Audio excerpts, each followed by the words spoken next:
Based on the title of this project, you might be thinking that you're about to see some cool footage of horse flesh and leather, or maybe some epic shots of me riding my trusty steed through the New York hills. But I'm sorry to disappoint you. I ain't that kind of cowboy, and that ain't my kind of saddle. Mine is a bit more narrow. Nevertheless, it is the second day of spring, and I'm gearing up for a ride. And today, you're coming along. My first big ride of springtime is rarely about the exercise. It has more to do with stoking the fires of my soul. Winter has a way of nearly smothering that inward flicker, and this is about getting that fire back in the belly.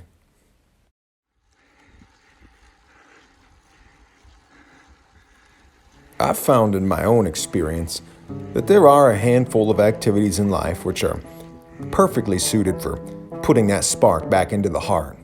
For me, those kind of activities come in a broad variety, but on this afternoon, it's the self-propelled joy of road biking. There's something about pedaling along a backcountry road that tends to clear my mind. I can think better. I can see and hear and feel again. In a way, it's almost as if the pedaling itself just kind of strips away the sheer weight of life. As I ride along, the smells are intoxicating. The smell of burning hardwood and Sunday afternoon barbecues, even the passing smell of a skunk, and all the little working farms along the way. All of this coupled together with a warm spring sun overhead, well, I can tell you, it's a cocktail of delight for the senses. Even the joy of conquering a hill, that unparalleled feeling of pushing your own limitations. And of course, that is followed by the rush of speed as you hurtle down the other side. To be sure, there are hindrances along the way as well. For one, there's all of those dogs. And, of course, as is often the case in life, there are roadblocks. Those moments when they tell you there's no way around. And that's when you have to get a little creative and simply make your own way.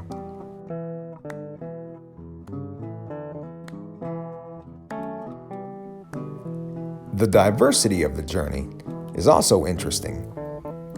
Those quiet little nooks and crannies along the way, the restful places, and sometimes the main thoroughfares.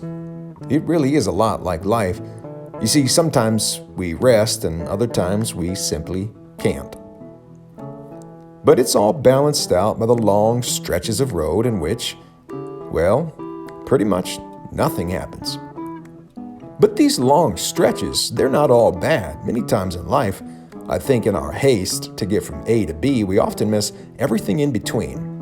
And that is a tragedy because sometimes it's the places in between that prove to be even better than A or B.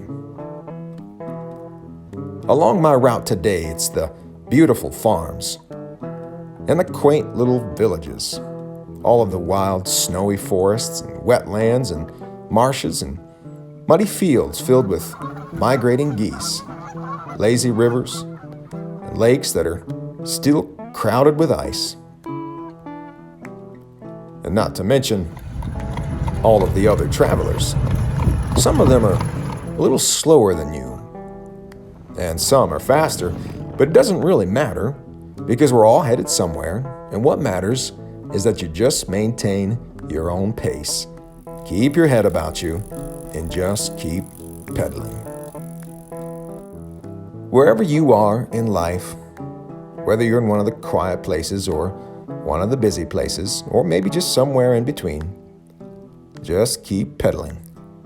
And along the way, don't forget to see, to smell, and to sense.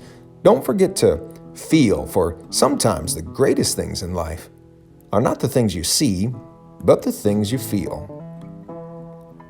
And if biking isn't your thing, well, I get it. But whatever it is, go out and find it. Find a way to rekindle your own flame. Find a way to re-engage your own heart. Be creative about it, and keep this in mind. Oftentimes, the greatest moments in life are brought about by the things that you almost didn't do.